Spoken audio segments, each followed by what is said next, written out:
অনেক বাচ্চারা আছে মাছ খেতে চায় না। এভাবে মাছ ভেজে দিলে বাচ্চারা অনেক খুশি হয়ে খাবে। আর আশা করি বাড়ির ছোট বড় সবাই অনেক পছন্দ করবে।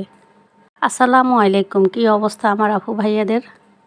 এই রেসিপিতে মাছগুলোকে ছোট ছোট করে কাটতে হবে। এখন লেবুর রস দিয়ে 10 মিনিট রেখে দিব, তারপর আবার ভালো করে ধুয়ে নিব। এইভাবে লেবুর রস দিয়ে রেখে দিলে মাছের মধ্যে যে একটা গন্ধ সেটা আর লাগবে না। এখন দিয়ে দিব হলুদের গুঁড়া, মরিচের গুঁড়া, ধনিয়ার গুঁড়া, জিরার গুঁড়া। দিয়ে দিব স্বাদ মতো লবণ, সাথে দিয়ে দিব রাঁধুনি, আর দিব গরম মশলার গুঁড়া আর ভাজা জিরার গুঁড়া। সব কিছু দিয়ে খুব ভালো করে মেখে নিতে হবে, যেন প্রতিটা মাছের মধ্যে মশলাগুলো খুব ভালো করে লেগে থাকে। খুব ভালো করে মেখে নিয়ে এগুলোকে আমি 30 মিনিটের জন্য ম্যারিনেট করে রাখবো।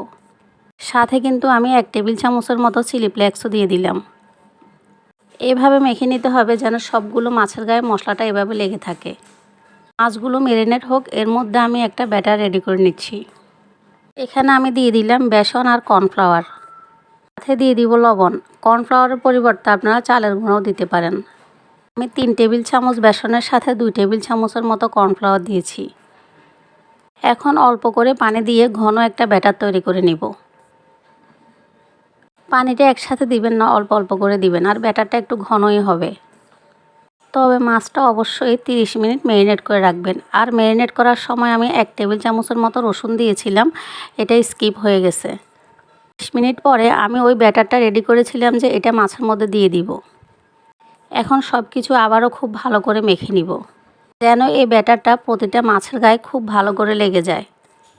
একটু সময় নিয়ে ভালো করে মাছের গায়ে মশলাগুলো মেখে নিতে হবে।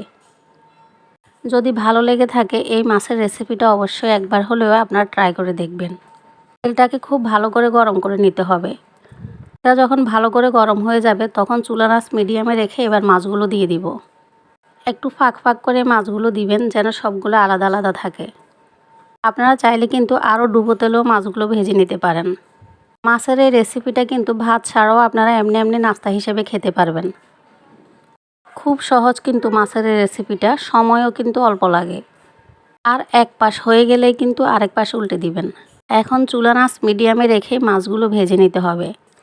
বাড়িয়ে দিলে কিন্তু মাছগুলো ভিতরে কাঁচা থেকে যাবে, উপর দিয়ে কালার চলে আসবে। একটু সময় নিয়ে ভাজলে কী হবে, মাছগুলো উপর দিয়ে ক্রিস্পি হবে, ভিতরে সফট থাকবে। যাই হোক, আমি একটু সময় নিয়ে মাছগুলো উল্টে পাল্টে ভেজে নিয়েছি। দেখুন মাশাল্লাহ কালারটা কতটা সুন্দর হয়েছে। বাচ্চাদেরকে কিন্তু আপনারা এইভাবে মাছ ভেজে নাস্তা হিসেবেও দিতে পারবেন, বাচ্চারা কিন্তু খুব পছন্দ করবে। এই মাছ ভাজাটা খেতে কিন্তু উপর দিয়ে ক্রিস্পি, ভিতরে একদম সফট। গরম ভাতের সাথে অথবা পোলাওর সাথে খেতে বেশি ভালো লাগে। গরম গরম অবস্থায় খেলে বেশি ভালো লাগে। যাই হোক, আজকের এই রেসিপিটি আপনাদের থেকে কেমন লাগলো সুন্দর একটা গঠনমূলক কমেন্ট করে জানাবেন।